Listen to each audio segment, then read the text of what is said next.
just so we, you know. Yeah. Okay. So we've got our wonderful agenda. If that, we've got that pulled up. And to start out, we have a few revisions on code. The first one, is we want to add probably an information item to talk about sort of, like agenda items and like discussion and that sort of thing. Probably like 5 or 10 minutes with me and Leona. We are going to have to table our consent items and all our action items. Yeah, unless someone shows up. And then, yeah, that's the one we want to do. Yeah, Casey, you have something to say? Sorry, did you say we were tabling information items too? No, Oh, it's our action items. Yeah, we can't take action without the board. yeah, that makes sense. Yeah. Okay. Anyone opposed to that? But not doing things that we deeply do. That was great, that's awesome. Then we'll move on to our plan, which we just covered it. So now we're gonna move on to public forum. Then we have one member of the public here, and we're just gonna sort of, for public forum, you can say, we're gonna give you like 5 minutes to talk. Okay. And then, if any of the senators have clarifying questions, they can ask, but we don't really want to like get into a big discussion. If you want to like bring it up to the bigger, we want to talk to our senators and bring up full agenda items, but, yeah. Okay, so does that start now? Yes. Okay. Okay. Hi, everyone. My name is Catherine Williams. So do you guys remember whenever the sewage was happening down at Fairhaven? By chance? Okay. So I found out about that at the President's Sustainability Council meeting last fall.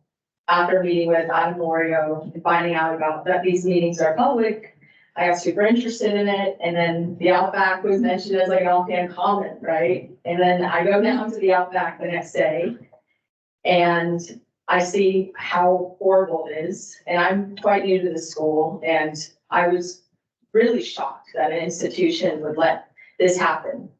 And not only did it happen once, but it happened several times over the course of a year. So I felt very compelled.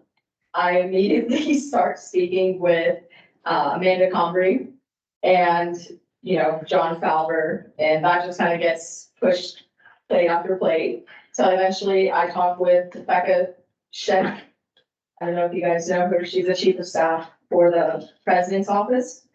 And she and I had a couple negotiations about this is a problem and this needs to be addressed, period, because there are so many things that could happen if they don't, right? Like there could be a class action lawsuit, publicity. I mean, just talking about kids living down there in general, what they're going through. I mean, it was honestly, I told Becca it's a human rights crisis, that this has to be addressed.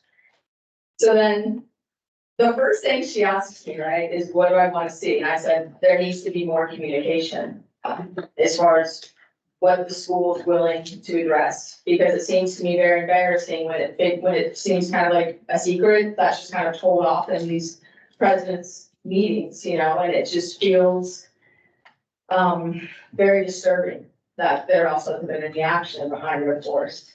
So then following our discussion, I mean, there was like this student-wide, campus-wide email by Joyce that was sent out.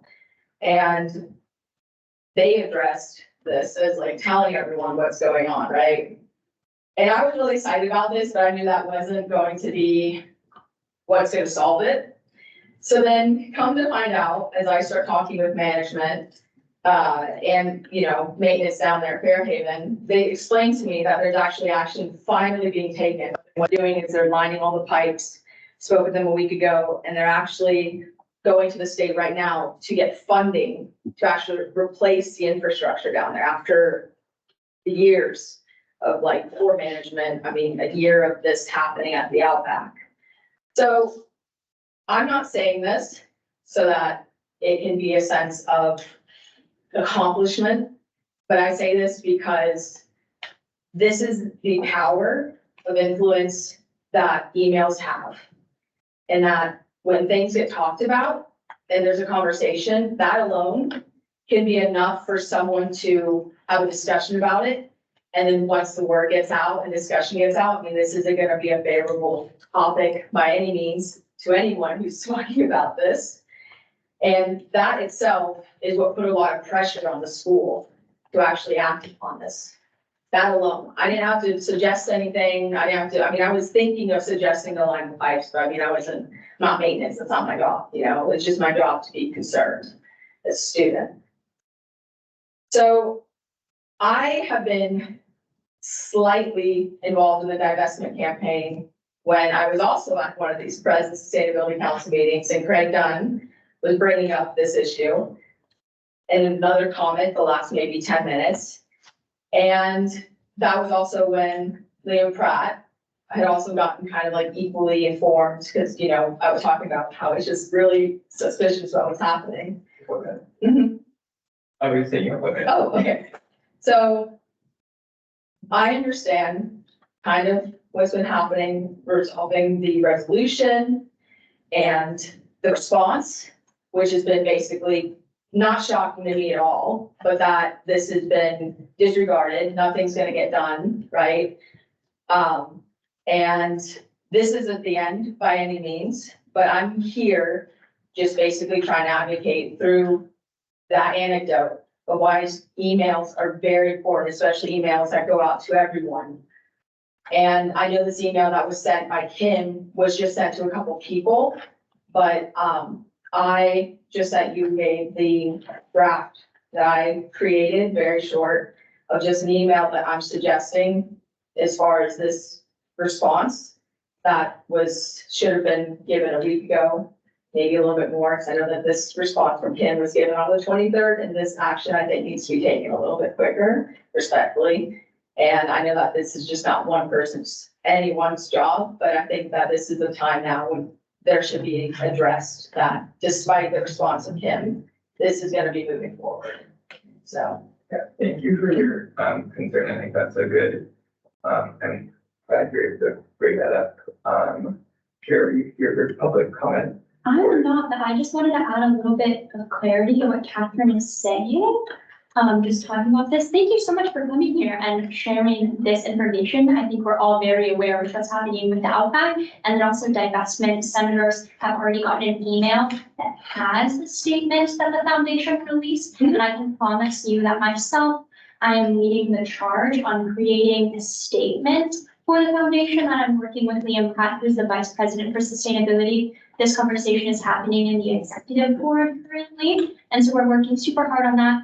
I myself and a couple of other student leaders, both at the club level and also in the executive board, are going to be having a meeting with Kim O'Neill and other administrators working on this issue. So Yeah, we are, and there's opportunities we do have student government engagement happening right now with it, as well as club leaders. So, Which is amazing. I'm only advocating that this should be a student-wide email because faculty has also been involved in this. And I mean, it doesn't sound like faculty is going to be involved in these meetings, but the way Kim responded, I just want to reiterate, is quite honestly disrespectful, that she did not send this to everyone who has been involved. Yeah. And that this should be a response to everyone, that this is what she says.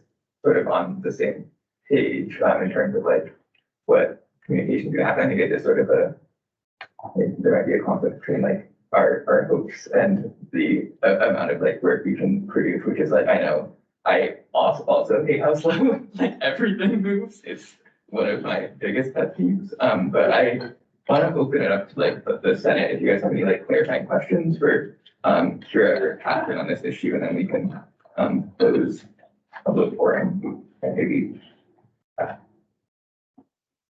My name is Lila Thompson. I also got my email from Joyce back in November, and really, yeah, it's really important to be sharing information publicly, and I learned a lot more there than I had in like other channels, other situations, and I don't know, that is super important, and I appreciate you bringing that anecdote just to kind of continue reminding people that Exactly. this stuff is important to Exactly. And I mean, if you've seen the draft too, the email I sent, it doesn't have to be anything complicated, just lets them know that Kim says no, then we say that's okay, we're gonna move forward, you know, and that's just like my honest. Yeah, I'll, take a look at that email Yeah. and we'll talk about it later, but like, I know you sent it now, so I haven't actually read it. No, I sent it right for it. Catherine, it would be amazing if you could send that email to me as well, because I'm the one who's actually drafting the email that's gonna go out to all students. And like I said in email correspondence, if there's anything that you would like included, please send it my way, but I haven't received anything like that from you. So it would be amazing to also receive that, but thank you so much for coming. You said you're working with Liam on this? I'm taking the charge. Liam is helping me. He's been very busy with a lot of other things, but I'm taking the charge and drafting it mainly myself with input from other student government officials. So it would be amazing if you have any input, send it my way. If you have any concerns, like I've said multiple times, you can meet with Adam Lorio at any time. I'm just gonna address this for everyone. I've been trying to be very helpful in this situation, and I think Kiara thinks it's quite offensive, but I'm not trying to be offensive. You've been telling me to speak with Adam Lorio 3 times now. I would have spoken with him the first time if I wanted to, all I want to say. And if Liam is working with you, he can gladly forward that to you. Thank you. Your comment. Thank you. Great. Are there any, I'm sure you are here and you're not on the agenda, is there anything else you want to? No, I'm here mainly for the constitutional amendment, so. Okay, cool. Then we will move on in our agenda. We're gonna close public forum, info items, guests. We don't have any action item guests. We also don't have any. So we'll move on to information items Senate. And we'll talk about the constitutional amendment if Nelly, you want to pull that up. I just wanted to double check. We still don't have forum. Okay. Awesome. So really cool. Yeah, I was gonna say we could the minute, but no, we tabled that 5 minutes.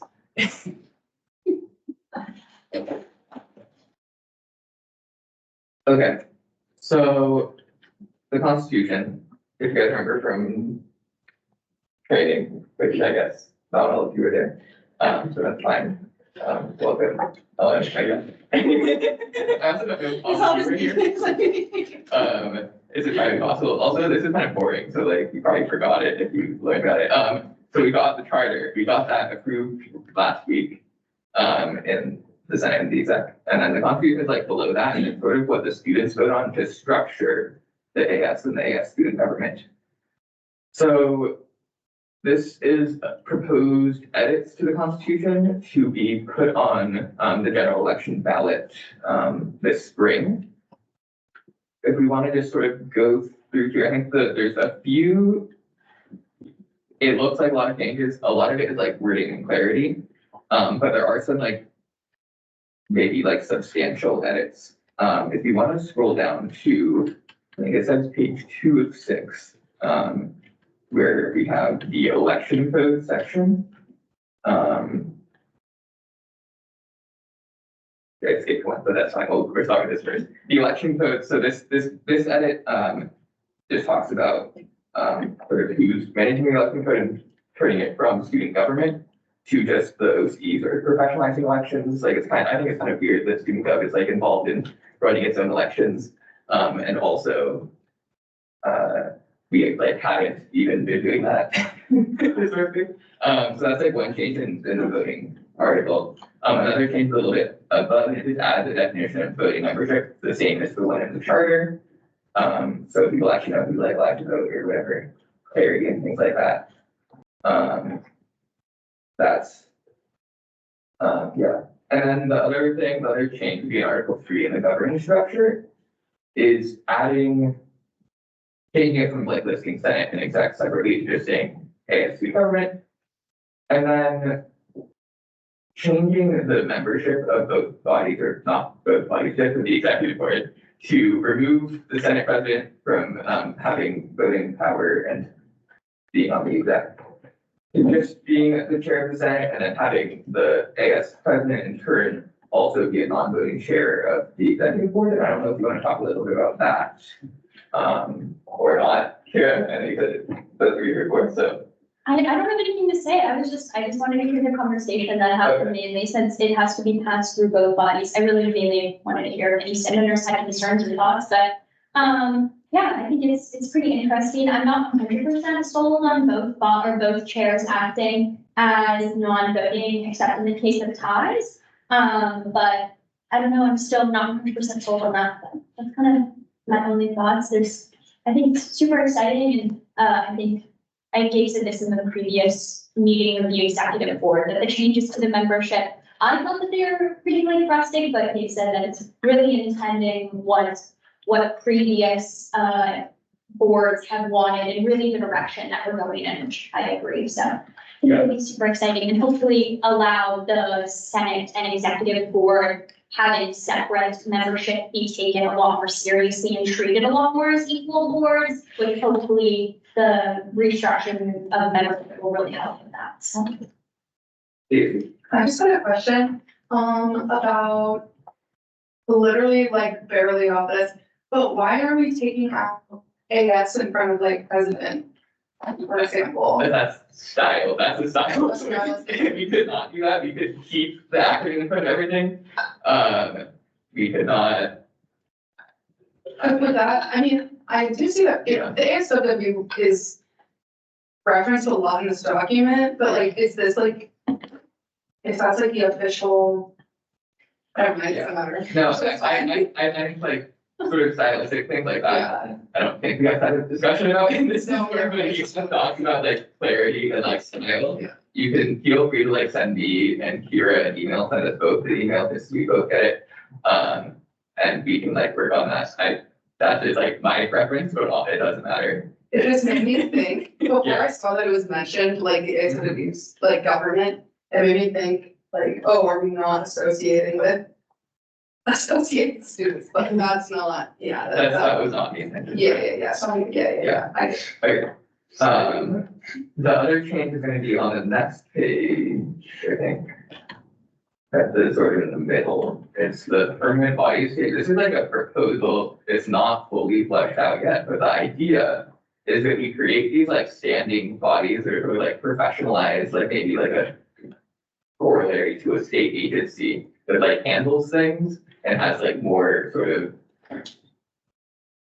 sovereignty, that's not the right word, but like is independent in some ways from the student government. And the thought is that we would have the elections committee with the electricity advisory committee, just be the elections committee, and it'd be the committee that handles elections entirely, basically. The ethics board, which we already have, and it's already like basically run by the OCE, to like handle election ethics. Finance council, this one is like still up in the air, and program council is also still up in the air, so whether we should include it in the constitution. The idea there would be that the finance council has like really been trying to sort of like be the like operations of the AS, sort of like that's where that happens. It's where a lot of the budget conversations happen. That's where all the like budget authorities, the fund manager, like all those people are in that room and having those discussions there. And it's like, this is there to like make sure that the finance council like continues to exist, and sort of align with some of the older proposals from former student governments about how they have to be structured as a whole. And the program council, that's something that's like maybe gonna get formalized. I'm less hopeful it actually will, just because of, at least this year, it's like going along still, with, Mallory, the OCD director, and all of the comms director sort of co-leading that group right now. And it looks like they're trying to get, some sort of charter out of that body. But the idea there would just be like, these are sort of things that are pretty independent from student government, so it doesn't make sense for them to be completely under student government.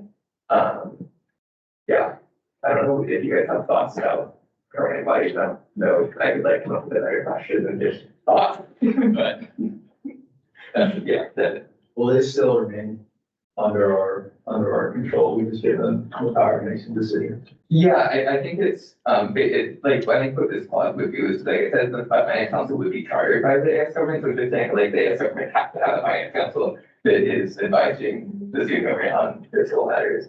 And that wouldn't necessarily give the finance council more autonomy. I think the level of autonomy would be sort of defined in that charter. Yeah, okay. Other thoughts on that sort of idea? There. Well, I mean, just to give my thoughts, I think it makes perfect sense to have ethics and elections committees be completely autonomous from us. I don't know about some of the other ones, though. I actually do have a question, for the elections committee being like separate and being under the responsibility for from the OCE. I know that we have had in the past representatives sit on that committee, like representatives that aren't going to continue to be in student government. They will sit on like the elections committee, so would there be representatives? who- Yeah, I mean, here it says maybe represented on the committee, I. Oh, just like they like their own student. I guess I would say there will be representatives, but I think like I think it's useful Okay. to like ask people from exec consent, because Yeah. there's like a certain level of like knowledge that Yeah, that is provided in that space. But yeah, I mean, I think right now, the elections advisory committee, like for some reason, wasn't being approved by us, we haven't seen that charter anyway, should have you guys, probably. But yeah, no, there is a clause about like not being able to be on that committee if you're running, or if you're running an initiative or whatever. work. Yeah. Okay, we'll move on, in meetings, okay, everybody, there's just like some clarity edits, the powers and granted authority section, that's gonna be at the bottom of page 4.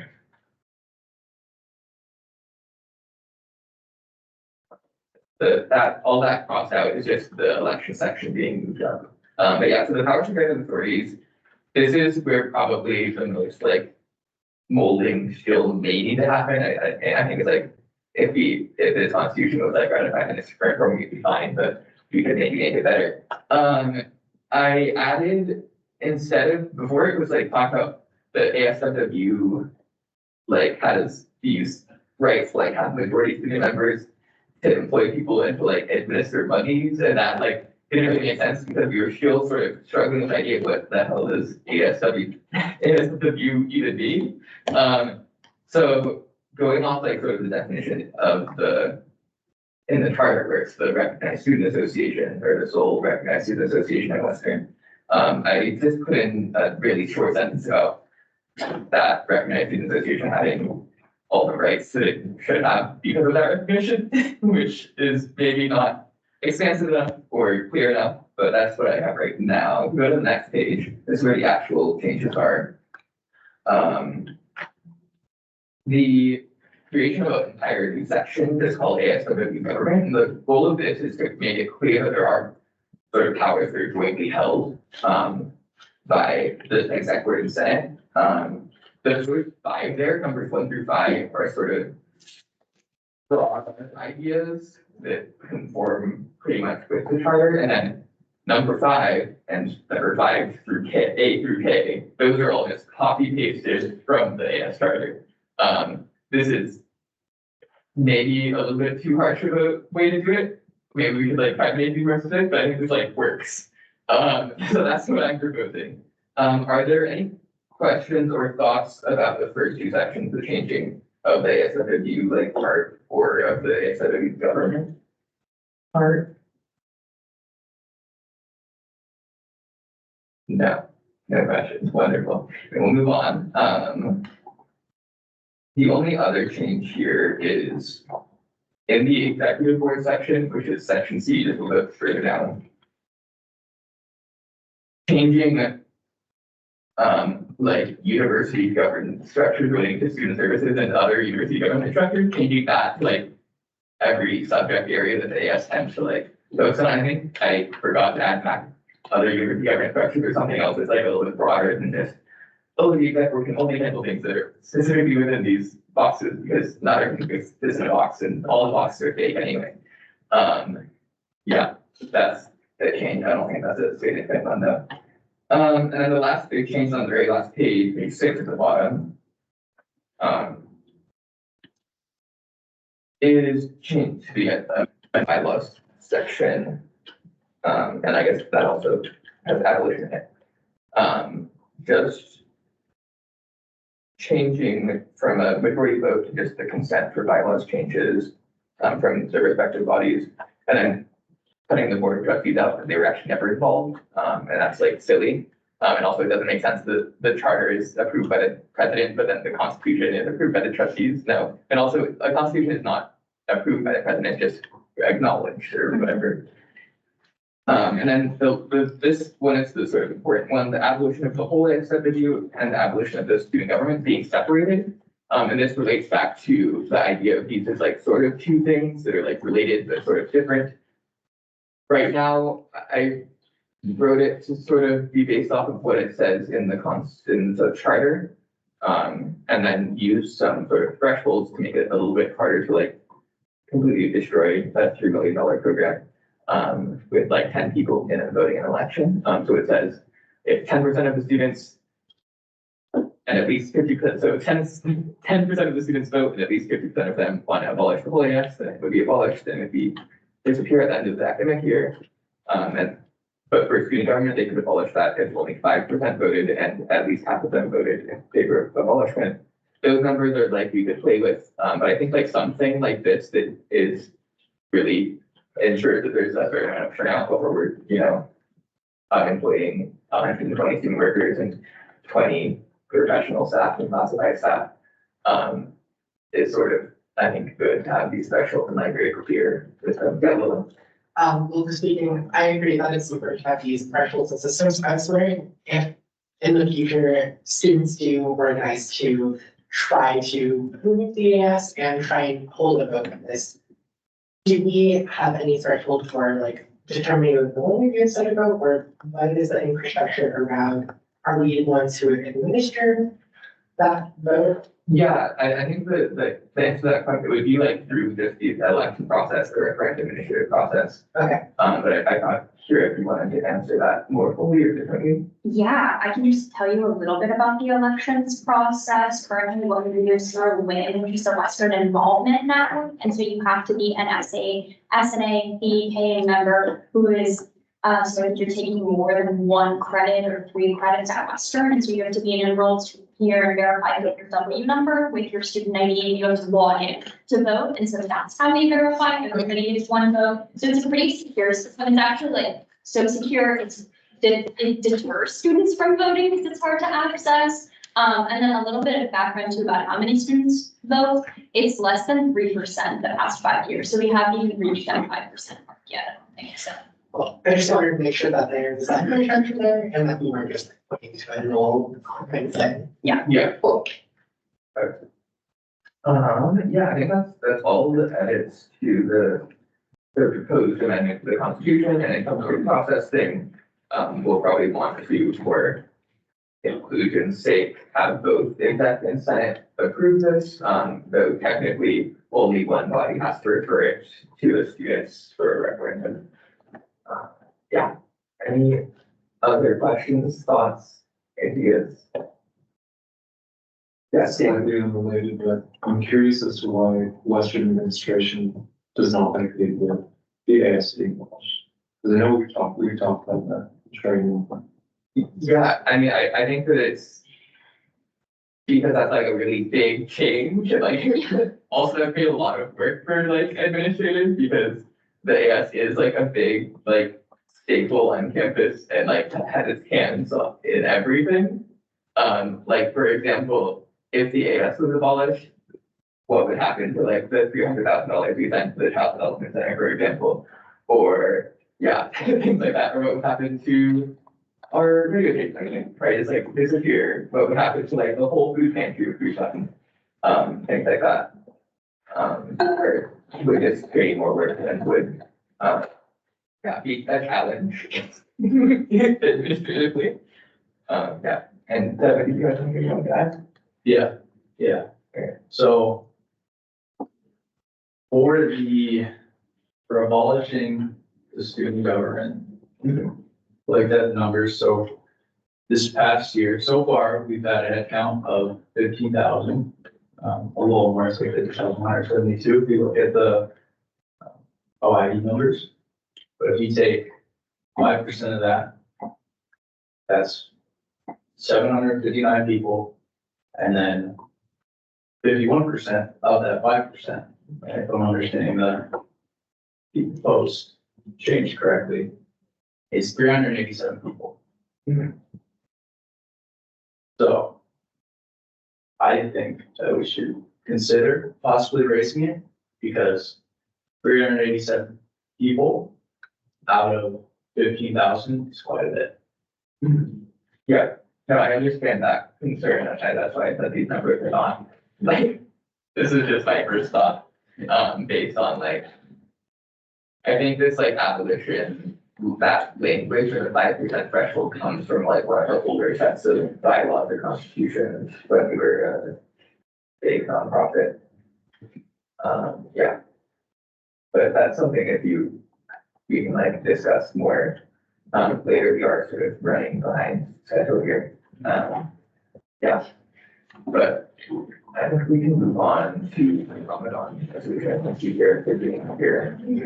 5 minutes, honestly, I don't need to. Okay, so this is the next document that we, oh, Natalie is not here. You scroll, Leo. Fine. We're having a sort of like relaxed meeting today.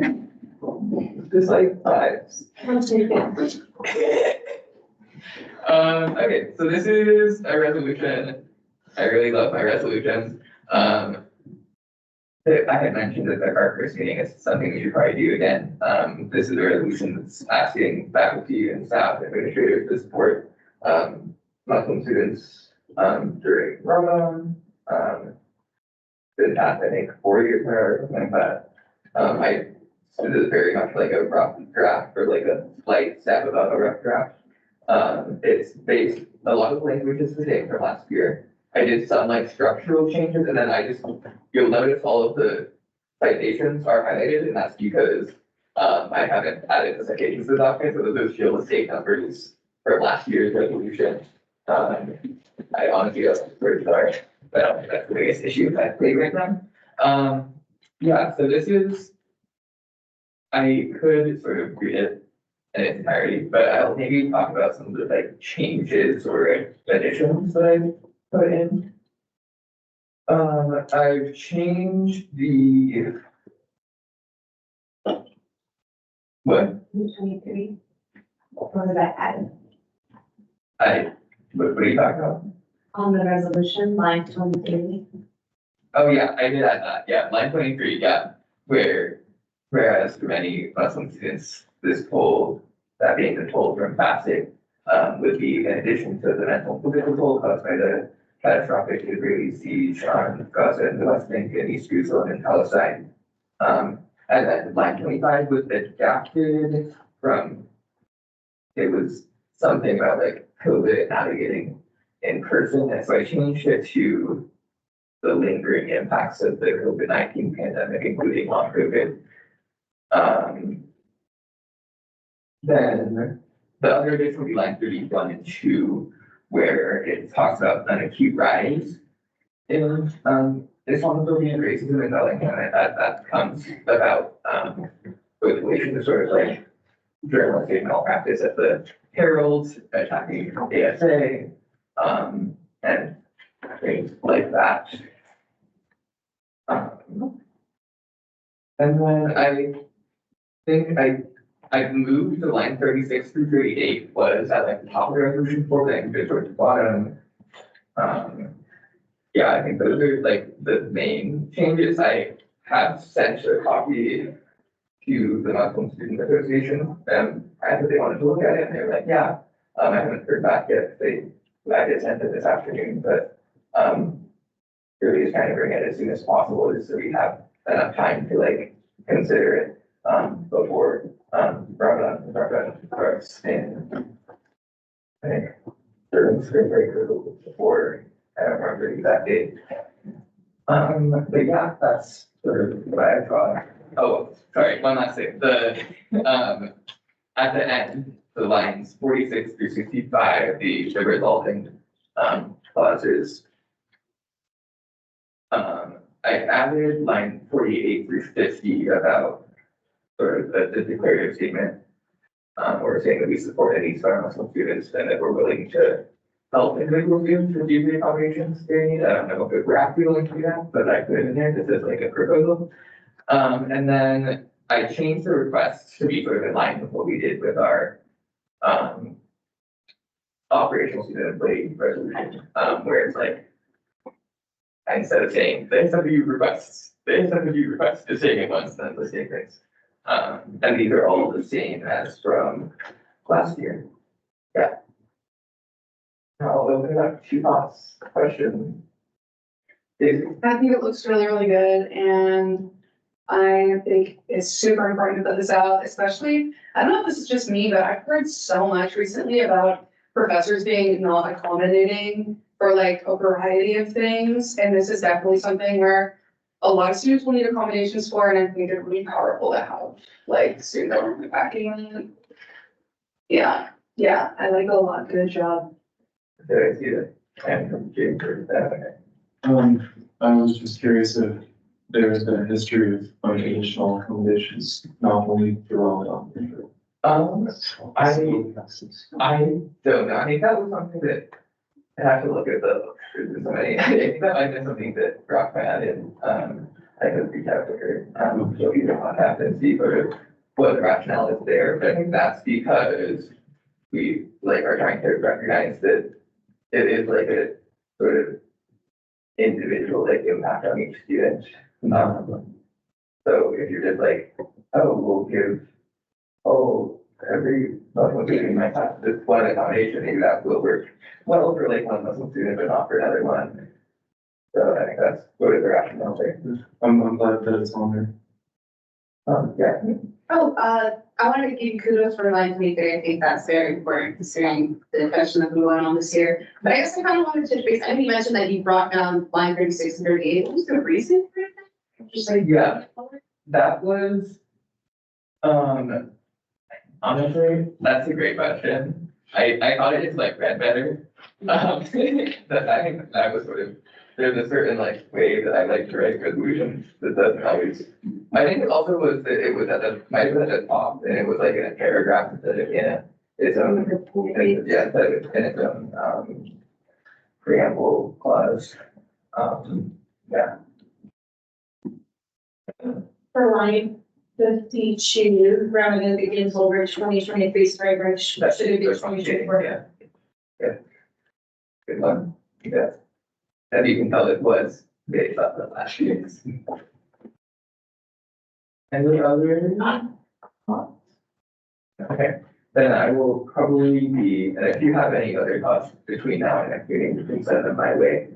I'll be also presenting them for the exec tomorrow and be getting their input and trying to, talk to, Muslim students about it also. Cause the Muslim Student Association actually still has last year's accommodations resolution in like their Instagram entry, which is kind of, it seems like something that they actually want. So, good, we can think of it. Okay, we move on in our agenda to the budget proposal. This is the numbers from the tie to what I was talking about last year. Yeah. Yeah. we really did not, or before we can. Oh, yeah, you Yeah. can give, yeah, I didn't, okay, yeah. Sorry. We're gonna bring our other events. Matt, do you wanna talk about Yeah, what you wanna talk about? for sure, thank you. Wow, so you might have heard some rumors, but, I had to resign from Tennessee today. Because I'm not happy about it, it's not something that I wanted to do. It's a disappointment, but I just wanted to come here to tell you guys myself. And I want to thank you all for being great to work with. I want to let you all know that I'm still going to be as involved as I can. I'm applying to be reappointed to my committees as an at-large member. I'm going to help build a job at Woodring at the end of this quarter. I want to let you all know, like, I don't know what I can do for you all, but, you know, whatever I can do, I'll do. So, yeah, you know how to contact me. Yeah, I just wanted to thank you all and apologize for the vacancy. So, yeah, just thank you for, I've learned a lot, made a lot of good connections. It's been good to spend time with you all bi-weekly, most of it. So, yeah, just thank you. Yes, so, and thank you for giving me the floor. Thank you so much for your work. Thank you. It's just awesome. Am I still allowed to be here? Yeah, that It's in law. I guess, we actually could kick you out because it's not an open publication. But no, you can show up whenever you want. Thank you for your work. Oh, you weren't, that was not you on my family. Cool. Yes, thank you for being here. I love working with you. And if there's ever anything you need, where I think we could all stay with you. Yeah, thank you. Thank you. Alright, now we'll run through exciting things, like numbers. So, first thing you'll see is big numbers. You'll see that our allocation for, so this is the Senate. In for fiscal year, fiscal year 2024, July 1st, 2024 to June 30th, 2020, sorry, whatever, this fiscal year. Time is, anyway, $85,000 was our allocation. What Adam is proposing for this upcoming fiscal year is $188,000. That is a very big increase, but first thing we should acknowledge is that this budget now includes my salary and Nellie's salary. Before, we were both in the board's budget. So that's one of the reasons why the number is so large. The other reason is because, whereas if you want to scroll down to the bottom of the document, you'll see some really fun, exciting, it's the wage calculator part. Yeah, I guess there's no money written down for food. there was, well, okay, that's, the fund, but like goods and services stuff, that's all like sort of, it's been like reviewed this year, just because like we're trying to, I think it's more important that like people are able to like get paid than. No, for sure. than, I was just like. Yeah, I think that stuff is also more flexible. Like the goods and services codes are all sort of like sure, there's a lot of them, and like what is specifically supposed to go in each one is actually like, it's supposed to be clear, kind of clear, but also things don't always go in the right box, so that's fine.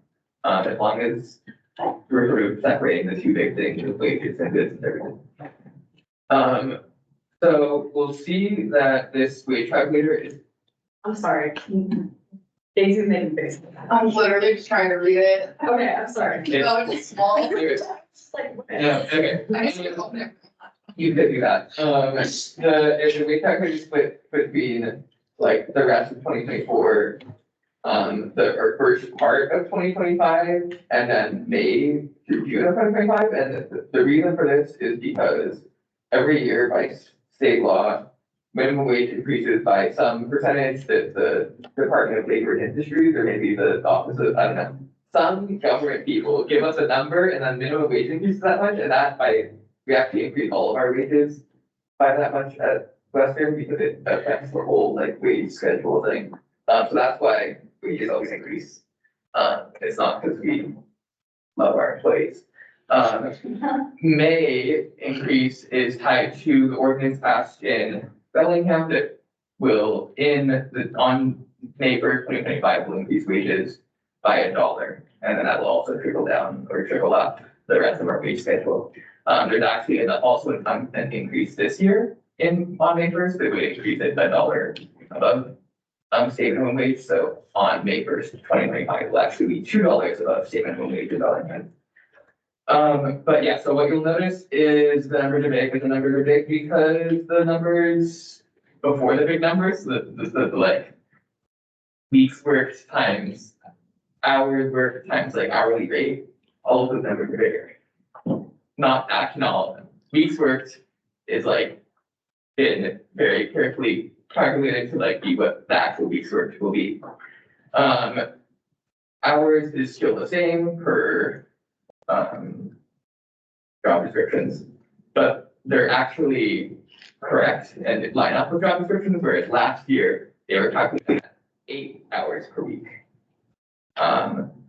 Yeah, so that's sort of one of the reasons why the numbers are bigger. The other reason why the numbers are bigger is because even last year, even though we were already budgeting at 8 hours per week for senators, then like AS Finance and Josh, our previous advisor, took another like 30% or 40% just off that number, just like topped it off because of like historical usage, which for our budget in particular makes zero sense because there was a global pandemic that is continuing, but there was one that very much screwed up the finances of the AS to some extent. I feel like I just contradicted myself there, but it was kind of not great. So how many senators there were and how much they were working was like way lower. And also the student senate has only existed for like 5 years. And most of those years have been during COVID is like basically the gist of it. It's kind of hard to find a history of like spending in the student senate when the student senate spending changes every year because the student senate is still developing. So that was, I think, in my opinion, a very silly choice for budgeting last year, but that's like what explains why is this number so big. Yeah. I think that's what I've got. I don't know if that made any sense to you guys, but I'm opening it up for questions now. No question. Oh, Lola. That made sense. Great, awesome. Is anyone confused? And if you don't want to raise your hand, you can send me a message and we can like unconfuse you. No, okay, great. That's the budget that we're proposing. It'll probably get cut by finance council probably, because everything's gonna get cut by finance council, that's just how these things go. But it's like a perfectly rational proposal is how I'll frame it. Last year's was strange and weird. Oh, Nelly, Do we have a budget for next year's winter quarter? Like Next year's winter break? well, oh yeah, that's the other thing. There were, you'll notice in the, okay. Where? It's somewhere. I'm pretty sure it's budgeted for It's just not. winter, okay, AS Senator winter break. It's like 10 hours a week for 1 week. It's budgeted. But that, it doesn't mean that every senator Yeah. is going to be able to work for 10 hours for 1 week of Yeah. winter break. It means that like the pot of money that we can allocate the students working over break is equivalent to the amount of each senator working 10 hours. Yeah, it's actually, it's actually only budgeted for 10 senators to work 10 hours for one, but also those numbers, anything other than the actual like dollar amount is like kind of fake and made up and just used to like calculate the number, like the actual dollar amount. But the other thing to consider is it is a planning tool, so like we try to stay in the budget as much as possible. So that's why it's like has any material impact on any of our lives. But also the only real number is like how much revenue is coming in from SDA fees and how much expenses are going out through goods and services and wages. And even that's maybe big if you adhere to strange money theories. Leanna. Yes, like 100% fully. And I just kind of want to clarify what that would actually look like operationally, day-to-day working in the Senate. Like if you're working in the Senate and you want to work over winter break, the way it'll look is the amount you see on the spreadsheet there is the amount of money we have to allocate to people working over break. How it actually gets allocated will be determined based on need and based on what makes sense. It'll end up looking like you need to come and talk to your advisors, form a plan, and work it out. It's not gonna be like a rubber stamp, like, yep, everybody works 10 hours over winter break, whatever. It'll be very much like flexible and sort of decided based on what makes sense for people. Because, and the reason why is because as we've learned this year, like the way people work over break is super variable. Some people don't need to work at all over break and some people need to work a lot. And it just depends on like what committees are on. I mean, y'all know this, you know? Yeah, so that was the intention there. I'll do it one more time for clarifying questions. Then, I don't have any clarifying questions. I think this is very nice. That's all I really want to say. It's Okay. very nice. I like this. okay, that's great. I'm gonna pass it off to Daisy because I've been talking too much. And also just said after the agenda. Hey, y'all, this is my time a lot. I thought we were gonna skip that. Okay, what is? Beautiful. Ready to like, full screen, but I don't know. If that's your guys' job, I'm not gonna say. Beautiful, beautiful presentation. I love it so much. Your first, I love the first hour. Thank you, so nice. Wow. Okay, I'll begin. Hey, everyone, my name is Daisy Durbin. And today, oh my God, thank you. Today I made a little presentation about the Academic Coordinating Commission. I made this from Leona's presentation template, which was super helpful, and then I picked a theme, and then I filled in all the info. If you ever need to present something, use it. Yeah, you can personalize it even. I did, so anyway. We have one vacancy. Originally, I thought there were 2 students allowed to be on ACC, but because I sit on ACC exec, there's a 3rd seat. It's very confusing, but we got clearance to do this, so I'm here to beg for someone to join. Just kidding. Okay, here are the goals of ACC.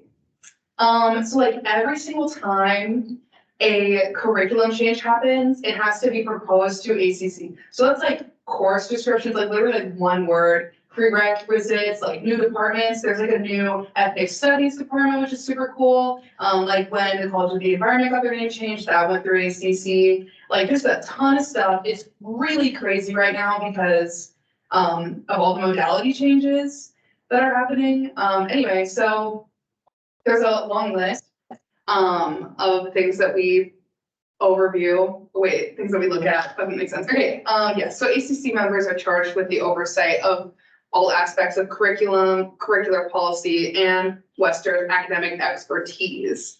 So then basically you open Curriculog, which everyone has access to actually. If you ever want to know what's going on in like, what? I didn't know that. Oh, yeah, no, right? If you ever want to know what's going on, what's going through ACC, you can log in Curriculog and see all the new proposals, which is actually kind of neat because there's like so much stuff in there. There's even like email correspondence. You can just like snoop. Anyway, it's very interesting. Oh, yes? Sorry, just before I forget, like, who's the chair of this? Because this sounds like what? Yes, I should have put that at the beginning. Yeah, this is scary, similar to the Committee for Undergraduate Education, which is one I'm not currently on, but will be on again. So like, so almost sounds exactly the same. Okay, cool. Yeah, this is a faculty senate. Yeah, so I'll clarify Okay. if you want me to, unless, Well, let me just pause my time then. okay, that's fine, yeah.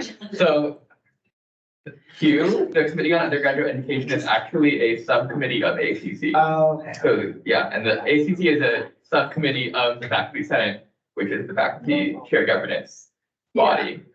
That's actually super helpful because I've been wondering what Q is. Yeah. They always say that acronym and I like never knew. I was like, what are you talking about? Sorry, training. Don't even. Okay, actually, thank you for that question. That was actually so helpful. Thank you for the clarification. Yeah. Oh, wow. Okay, awesome. Learning new things. Okay. Anyway, so we review all of these proposals and then we ensure curricular coherence, we set academic standards, we enforce guidelines for graduation requirements. Okay, so basically we meet every other week and we discuss the curriculum changes. We talk about like impacts and implications, review rationale. We make suggestions. We look at all the syllabi, which is always very fun. We're like, oop, what does that mean? Or like, why is there a Zoom link here? If it doesn't say what it's for, it's just like in the middle of the page, or like, we like make sure that like hours add up to like the amount of credits that it actually is going to be. And it's really common for us to review a lot of proposals. Like we don't even finish them in our hour-and-a-half meeting bi-weekly. And so it would require, if you wanted to sit on this committee, I'm making it sound not great, but if you want to sit on this committee, it would require like 4 hours of preparation across 2 weeks though. Okay, next. Okay, so what kind of work will you do if you serve on this committee? As a student representative, you will provide personal perspective to various issues, keeping the larger student body in mind. And then you'll like review the proposals we don't have to review them with as close of an eye as the rest of the faculty. There's like a ton of people on this committee. And they're all like assigned specific proposals. I look at proposals, like, I look at specific things on proposals, and I always think about like what, like I really go through like syllabi too, just to make sure it's like clear for students. So you don't really have to, also a lot of it like is stuff that you just wouldn't even understand unless you were like a professor in a department. So yeah, anyway, you can suggest things. They're actually super open to like student suggestions. I talk a lot in ACC, and I even I talked about personal experiences of like feeling uncomfortable in committees where I'm like the only student, and that got us like that got them to side with me on adding a second student to the PEJ task force, which was kind of slay. I love when people are receptive. Okay, so this is the overview. Yeah, we meet bi-weekly on Tuesdays from 4 to 5:30 p.m. Weekly workload is 2 hours per week, 4 per meeting. If you're interested, let me know. If multiple parties are interested, guys, don't all try to sign up at once. We can evaluate that. I also understand that the people in this room today are probably the people, just given the fact that you are here at the meeting, probably means that you're also super busy and dedicated to Senate. So I don't expect for you guys to be able to like dedicate 2 hours a week to this. But like, if your co-senator is like, that sounds super cool, just let me know. Or if you think it's cool, yeah. Yes. Fun fact, not social fact, whatever. I just remembered I was on ACC a couple years ago. You were? By accident a little bit, because like I was filling in for the president Brenner Fortley. Yeah. They couldn't attend, so I had to come understand. Wow. I will say it's super uncomfortable. I was the only student there, and everything was online. Yeah. The definitions of at that time they were trying to define like asynchronous, synchronous. Yeah. Like They it's still- really. It's a long time. Yeah, and there's acronym city over there. I'm like, let's get like, no, I know. But it's fun and it's very educational, yeah. Do you know off the top of your head, if you're allowed to sit on ACC and Q at the same time? Oh, I I don't think, think you wouldn't be able to. You should though. I think you could, I think you like technically could, maybe not the most like sort of. I don't know, I feel like that's not the normal, like traditional way that these things happen, but like you could do that. You could do Q3 unpaid. That's an option. Okay. Any other questions about APC? Yeah. I know you said you meet bi-weekly. Is it this week or next week that you're meeting? And I'll ask another question. Yeah. Does it have to be an at-large? Does it get to be a senator? Because I think we had this discussion when we first started, because you needed an at-large instead of an actual senator. Yeah, that was kind of like weird because I thought that was like rule, but that was just preference, I think. So the ACC, like, for having like different representatives and not like always working with student government, because I mean, it is really important to have at-large students. But yeah, we had a meeting yesterday, so it would be the following week. And no, yeah, we have one at-large student sitting on ACC, and that's awesome, great. I think like if any student wanted to join, I'd be like, awesome, let's do it. So yeah. And then I'll just throw in there also, I'll throw it in the next meeting. It was not the PEJ task force, but I feel like I need to like create a presentation. All right, we are gonna move on to free headshot info. Leona, we're gonna spend 2 minutes on this. Yes. I see that actually. Just because this didn't get onto the meeting thing. You guys see that. Okay, oh my god, it's reversed. Okay, so if y'all have seen our Senate website in a minute, you may have noticed that it looks a little different. So this is the current Senate website. I worked on it a lot over winter break. It's a bit different now. One of the features about it that I really like is this section down here that says meet the senators. And then I put all y'all's office hours and y'all's contact info on there. There's a couple I'm trying to update, but it's mostly a hundo. And I think it would look really, really great if we had pictures of all of you guys up on the website. I think it would create a much more like inviting look to the page and, you know, just like highlight the faces of the actual people doing the real work. So I found out that the Career Service Center is offering free headshots. It says here it's for LinkedIn. But what happens is they take your photo, it's like a professionally done photo, they edit it for you, they email it to you. So you don't have to just use it for LinkedIn, they'll email it to you and you'll have it. So my hope is that everyone will go and get this photo taken and then I can upload it to the website. And also you can use it for any professional things you might need a headshot for.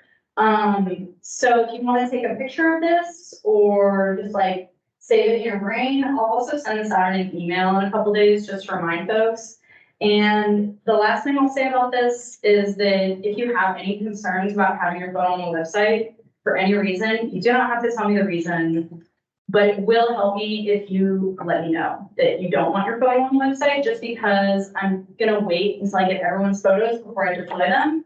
And if I'm like waiting for one person, you know what I mean? So if you don't want it up there, that is so okay. Just let me know. And yeah, does anyone have any questions about this? Yeah, Ellen. Hi, Ellen. Hi, I have a question, no question, I added. My name is Miss Ellen. The inside of Are you sure? Yes, I'm so sorry. Oh my goodness, I will fix it, and I apologize. No, you don't have to apologize, I just felt like I should tell you, so we can edit. But No, it's thank the you for inside of letting the me know. S. And thank you for calling me out in trouble. Sorry. Perfect. Okay, yeah, that's all I have for that. Thank you guys so much for listening. Okay. Oh my God, are you sorry? We're gonna continue on.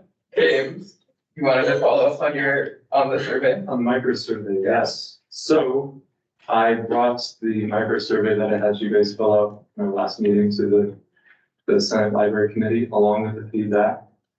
And they seem to be really receptive to it. And so we're actually not going to be using the data that I collected with the micro survey, because there's already a survey that does these questions for library services. It's called the Wells. It's done through, what is it? OIE. Office of Institutional Effectiveness. Yes, yes. And it's a longitudinal study. So this question, the question being, they'll have each library service ranked. They'll have the student rated on a Likert scale and provide comments for the library services. That happens at the end of the second year students, and the students leave. So there's a lot of data that we've had access to, and so we'll have good representation for the library community. Yes. Thank you. I don't know. Okay, the thing we added, I guess we gotta talk here, but now, like, if you want, can you go to the documents folder? I just added something to the team, this document 7, but I guess I realized that maybe there's the right number, or maybe it is. I think it is the right number. 15? It's on Teams, it's in the same folder where I put all the other documents. And it's just something that Josh made last year called the meeting agenda guidelines, or something really exciting like that. So then it's not here, so I guess I'm gonna be leading it. Yeah, basically, we were thinking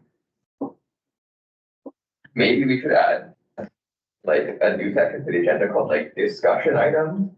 And then things that we put in there are things that we like want like discussion about, and like information items would be sort of like just things that like you're presenting this is also, I don't really think we don't like need this document, but just like sort of as a reference. It'll still be in the teams or whatever it may be. But yeah, the thought is there is probably a little bit like difficult to know like what preparation you have to do for the plan, because it's very like unstructured. So that we were thinking that if we added like this discussion item thing, then like it would be pretty good and really the like main things you have to focus on if you were like tight for time and to like prep for the meeting would be like the discussion items and maybe like action items also. But yeah, I'm just sort of wanting to hear what you guys think about that proposal. Daisy. I really support adding, discussion items to the agenda because, I don't know, like, I feel like there are things that I've wanted to bring to Senate, and just like get, like garner, like people's understanding or people's opinions on stuff, but I wouldn't know, like, if I should bring that as like an information item, like exactly what you were saying. I think in ACC, we do have a discussion item section, but it's at the end and we never get to it, but the one time we did, it was super helpful. So I think, yeah, I think that'd be good. Other thoughts about that idea, other thoughts about like how we should sort of have a discussion or whatever space for, yeah, Leona. One thing that Gabe and I talked about was actually having specific discussion questions made known about items on the discussion items list. And that I think could be a cool way for us to guide our preparation for Senate meetings. Because you could read the documents and sort of like hone your annotations and hone your thinking around certain questions, and then we could come in and have a more structured discussion. But also, that's not to say that we should limit people's thinking or ideas, and obviously you don't have to just answer the discussion questions. It's just it could be a mechanism for getting things started, and just giving more structure can be helpful for people to get going. So that was another idea we had. And by we, I mean Gabe, it was Gabe's idea. Some guys don't like it. Yeah, there is. Like, I think there's oftentimes good discussion, but like sometimes there's not, but maybe it's just like, there's actually not that much to discuss, so. Yeah, and just, I think we'll probably move forward with this, doesn't sound like anyone's like strongly opposed to this, adding discussion items as a section of the agenda. And then we can see how that works, and if we hate it, then we could stop. Yeah, Ben? Sorry, I didn't mean to make it a race. Would it be any different to officer reports, or would we just drop officer reports? Because I feel like discussion points and officer reports could be the same, just because whatever you want to discuss could be something you're already working on. I understand. I think the how I understand the like reason for officer reports is to like sort of keep the Senate up to date with like what you're working on. We obviously don't ever get to them, which is unfortunate, but maybe that's like something rough I tried to formalize and I tried to like do again and then kind of give up on, but I see what you're saying. Yeah. Devin? Yeah, so I would handle discussion items that may have direct association with an action item. Is it gonna be? Yeah. Information? That's what I'm thinking, like, it would be, like, I think sort of the reason why we go into action is just to make sure that there's like 2 meetings before it to be discussed for like the public to like know about it and like for there to be enough time to like fully consider the item. So I think if we like have a discussion and then we have action, I think that's perfectly appropriate. I think, I don't see why we would have to go like discussion and then we're gonna go to info and then we're gonna go to action. Yeah. Great. Any other thoughts, questions? No, okay. Then that's why, we'll add that to the next agenda. Yeah. And then we've got Senate reports and other business, but honestly, I don't want to do those. Unless someone has like something they really want to bring up, I kind of like scoot. James? No? I was just thinking. You just yeah, well, I'm gonna call this not a meeting to disorder. At 5:20.